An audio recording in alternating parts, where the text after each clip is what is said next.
I think housing prices and houses will always be valuable in this country.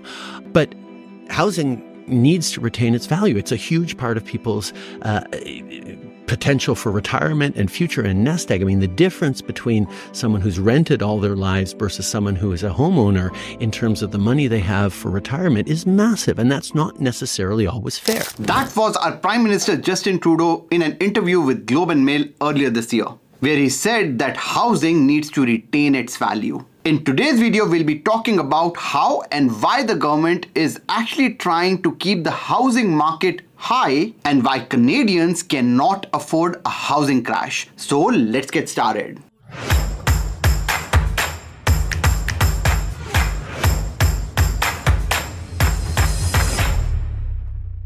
If you are new to this channel, my name is Govt and I want to retire 1 million immigrants with $5 million. And if you want to join this mission, all you need to do is subscribe to the channel, support me, and I'll make sure that I bring amazing videos to you that can make you and me a lot of money. Let's cut the chase here. Why do the government want the housing prices to remain high? Why, despite the interest rates coming down and market correction would have naturally happened, the house prices were declining, then why did the government come with new mortgage rules starting December 15? The biggest of that is that now you can purchase a $1.5 million home with a minimum down payment. That is just bizarre, and I made a video on this last week. However, today we are going to discuss why the government has to take these measures to keep the housing market afloat. And the biggest one is if you look at Canadians who are retiring in the next 5 to 10 years. So if you look at Canadians right now, which are aged between 55 to 64 and they have not retired right now, 7 in 10 Canadians have less than $100,000 in their retirement savings. And this includes their investments, their RRSP, their, the amount under their mattress. 7 in 10 Canadians are not prepared to retire in the next 10 years. And what's worse is 5 of these 7 people do not have savings of more than $5,000 in their bank account or in their investments. And that, in my view, is bizarre. In fact, RBC runs a survey every few years to understand how many of the Canadians are actually relying on their primary home sale or downtrading their primary homes and then using the cash for their retirement fund, and the numbers are staggering. Back in 2014, only 24% of Canadians were relying on their primary home sale or the proceeds or the equity in their primary home, because these Canadians have bought their primary homes, back in 1960s, 70s and 80s, and they are sitting on a lot of equity, and most of these homes are actually paid off. And back in 2014, only 24% of Canadians said that they'll be solely relying on the equity in their primary homes. However, these numbers changed with inflation with times. Only 4 years from then, 2018, the number increased to 49%. But if you look at the recent numbers on this survey in 2023, this number is 66%. 2/3 of Canadians will be relying on sale of their primary home in order to support their retirement, and these numbers are absolutely bizarre. And this is what Justin Trudeau meant when he said that the housing values have to stay afloat in Canada, because a lot of people are relying on their equities in their homes, and that's just sad. Now let's for once assume that the housing markets actually come down. If the housing market crashes, there will be a massive socio-economic phenomena that will take over Canada completely. The government will not be able to manage that, because what would happen is all these people who have less than $100,000, less than $5,000 in savings will retire. They will be dependent on the government resources. Most of these people will actually be homeless, and because they are also old, they will eat into the medical system a lot more. Now, all this cannot justify the government's actions to keep the market afloat, to increase more consumer debt in the market, to increase more mortgage debt in the market by increasing the cap to 1.5%. However, it is what it is. And that's also the reason why, after the announcement of the new mortgage rules, Pierre Poilievre, who actually is on Justin Trudeau's case every single time, Pierre Poilievre, for those of you who don't know, is the Conservative leader, hopefully will be the Prime Minister. However, he has not raised his voice against these mortgage rules. So it's not like he is against it, because he knows that these numbers are staggering, and he knows that it would cause a massive socio-economic problem for him or any government that comes to power if all these people start to lose equity in their homes and come on the streets. But the problem in Canada is that we have a supply issue. We have not enough homes and too many people. And people say that, oh, it's too much immigration. I don't think immigration is too much. Yes, it has been a lot in the last few years, but it was required. And people who are not able to sustain, students who are not able to sustain, they just don't come right now. Now, if you do not have any immigration, who would bring innovation into the Canadian market? Who would pay taxes into the Canadian market? Who would pay for the social security that these old age people require during retirement? But the problem is the government fails to understand that they need to build more homes despite so many experts, and it's a fact that we need over 4 million homes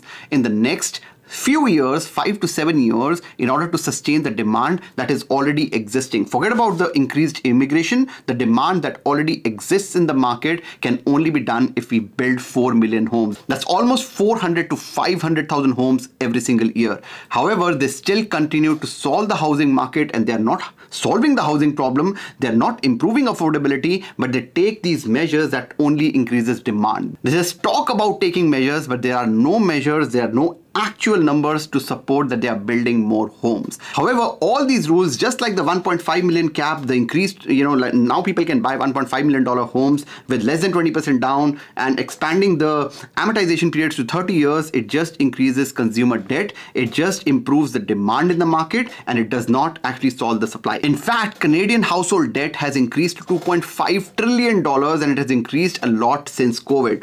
And the mortgage debt is almost 74% of this particular number, and therefore Canadians are going deeper into debt, and these rules are not helping this. We talked about that in the previous presentations as well. Having said that, the banks are benefiting from it, the government is benefiting from it, the insurer. Let's talk about CMHC here. CMHC is an insurance company who charges insurance up to 3 to 4% of the mortgage amount that you take if you do a less than 20% down. By increasing the cap to $1.5 million, previously, CMHC actually was not making any money on $1 million to $1.5 million homes. Now they will, and it will be up to $40,000 to $50,000 per mortgage. And that's a massive infusion of capital that CMHC will see. Interestingly, CMHC is the one who actually said that there will be 3.5 million additional units that are required till 2030. Do you know how many they build?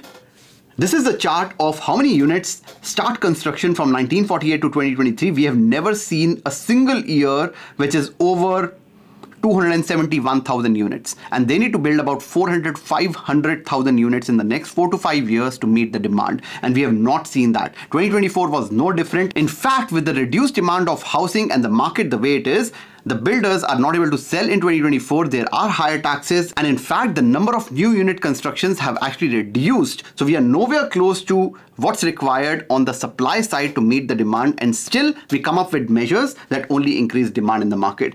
And therefore, I think that the government is trying to scam us. And tell me if I'm wrong in the comments.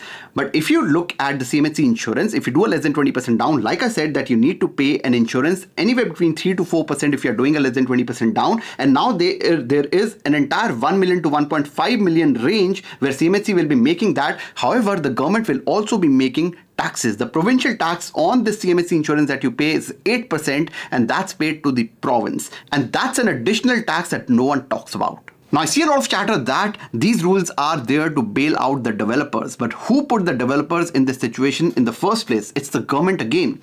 Development charges in Toronto has increased by almost 70% in the last 3 years, and that's crazy.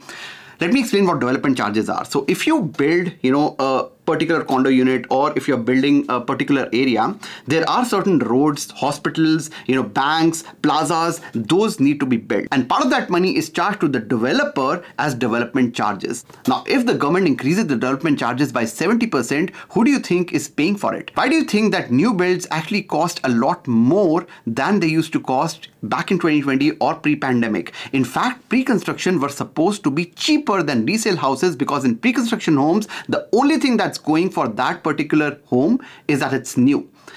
Everything else is going against it. There are not enough schools around there. The school rating is new. You don't know your neighbors. That area is not developed. It's not mature. It doesn't have any trees. Why should it charge more just because it's new when everything else is actually not going in favor of a new build? And the reason is simple. The government is just taxing the builders and making it more difficult for them to build in a time when they should be making it easier for them to build. Plus, because of COVID and the high inflation, 40% increase in construction costs are not helping. At one end, we need 400,000 new homes every single year. We are nowhere close to that number as of today. And with these increased costs, which in fact the government is responsible for, the builder is not being incentivized enough to build faster and more homes. All these costs are being passed to the buyer, and then there is not enough demand for the builds because now they are expensive, and therefore there are fewer homes being built. And the biggest beneficiaries of this is the government and the banks. I can go on and on about what's wrong with this government and what's wrong with this entire system, but what should I do?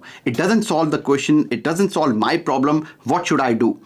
And what I do is do not give a fuck about what government is doing, which government comes to power. I just depend on what I will be doing in the next 25 years till the time I'm in Canada. And what should I do? I can't say about you, but this is my plan.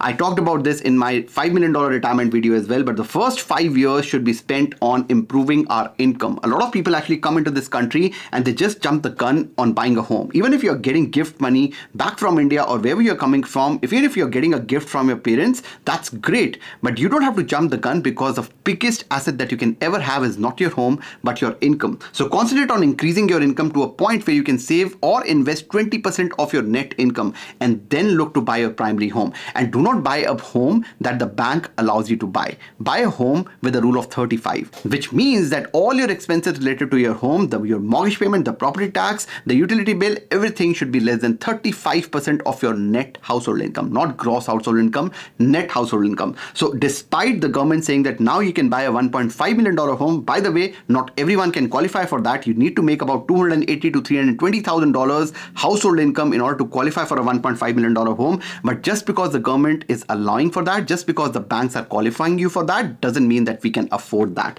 And therefore we should stick to the basics. Do not buy more than what you can chew. The third thing that I do is continue to invest 20% of your net income into the stock market. Now that I have not bought a home which is more than what I can chew for, I still have money left over to invest and continue to invest in the stock market so that my retirement is secure and I'm not one of those people who has less than $5,000, less than $100,000 on retirement. And then in those 5 years, let's say in the 5th year, and that's where I am right now, we just became Canadian citizens and we just bought our forever home from the equity that we built in our first home.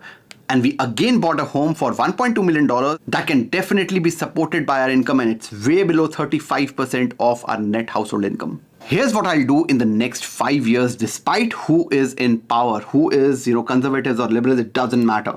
The next 5 years will be spent on continuing to invest my net household income into the stock market. 20% of my net household income continues to go into the stock market. It happens every single month. I will make one additional payment towards my primary home. I told that I'll be making about $15,000, which is almost two and a half payments, but at least one additional payment has to be made towards your primary home so that you can pay off your home 5 years early. Once the first two things are sorted and our income is continuously increasing, because that's something that we'll have to continuously increase beyond inflation, we are able to save for another investment property. Don't hurry into buying 5 investment properties in the first 5 years. You can do it easily by buying your first home and then upgrading that and then looking for another investment property. If you are making enough money to be able to do that earlier, great. If not, it's okay to buy a little bit later. But buy your first investment property from year 6 to year 10, and then for the next 20 years, we still continue to invest 20% of our net income into the stock market. We continue to make one additional payment to our primary home so that we can pay off our home in the next 20 years, and we buy our second or third investment property. At least 2 investment properties is what my recommendation is. My justification for this was there in my $5 million retirement video. I linked that in the description as well, but that's what I would do if I were you. And finally, we retire with enough assets that can pay for our retirement. Now, the last video that I made on the mortgage rules was an absolute rant, and I did not actually give any actions that we as first-time homebuyers or as new immigrants should take. However, regardless of who is in the government and what rules come into play, I would highly recommend that we stick to our foundations and we work with a team who can actually build a plan for you. If you like this video, hit the like button and share it with your friends. That's all I have for today. मिलते हैं अगली video में, तब तक के लिए bye bye.